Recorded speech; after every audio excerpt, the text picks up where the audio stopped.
Giraffes Can't Dance, book by Giles Andreae and Guy Parker-Rees. Gerald was a tall giraffe whose neck was long and slim, but his knees were awfully crooked and his legs were rather thin. He was very good at standing still and munching shoots off trees. But when he tried to run around, he buckled at the knees. Now, every year in Africa, they hold the jungle dance, where every single animal turns up to skip and prance.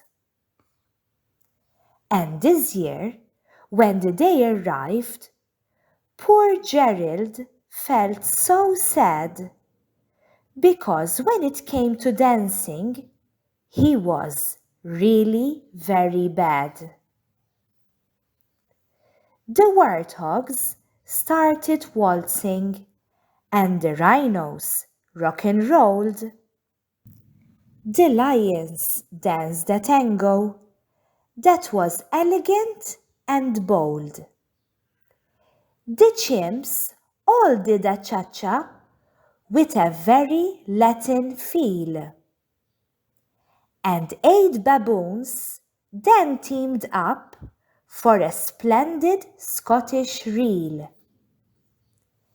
Gerald swallowed bravely as he walked toward the floor, but the lions saw him coming and they soon began to roar.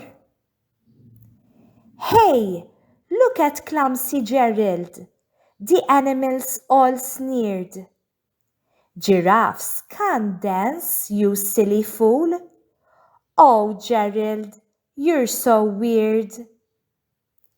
Gerald simply froze up.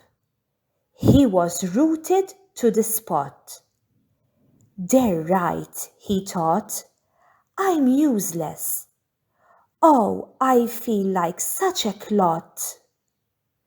So he crept off from the dance floor and he started walking home. He'd never felt so sad before, so sad and so alone.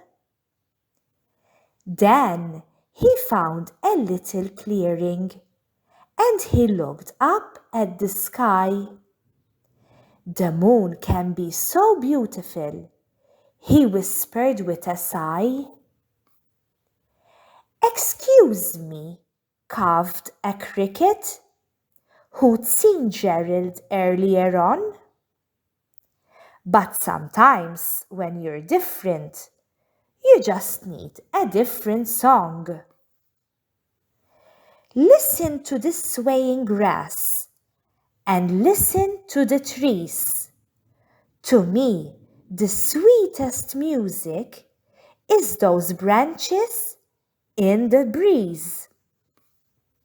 So imagine that the lovely moon is playing just for you. Everything makes music if you really want it to. With that, the cricket smiled and picked up his violin.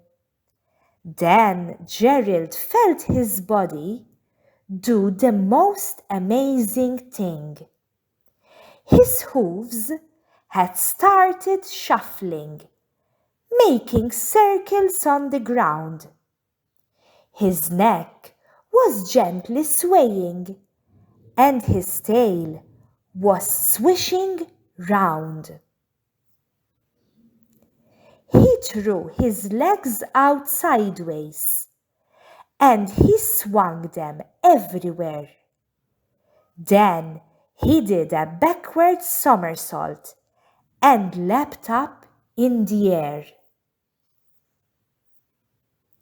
Gerald felt so wonderful. His mouth was open wide. I am dancing. Yes, I am dancing. I am dancing, Gerald cried. Then, one by one, each animal who'd been there at the dance arrived while Gerald boogied on and watched him quite entranced. They shouted, "It's a miracle! We must be in a dream. Gerald's the best dancer that we've ever seen." How did you learn to dance like that? Please, Gerald, tell us how. But Gerald simply twirled around and finished with a bow. Then he raised his head and looked up at the moon and stars above. "We all can dance," he said, "when we find music that we love." Thank you for watching.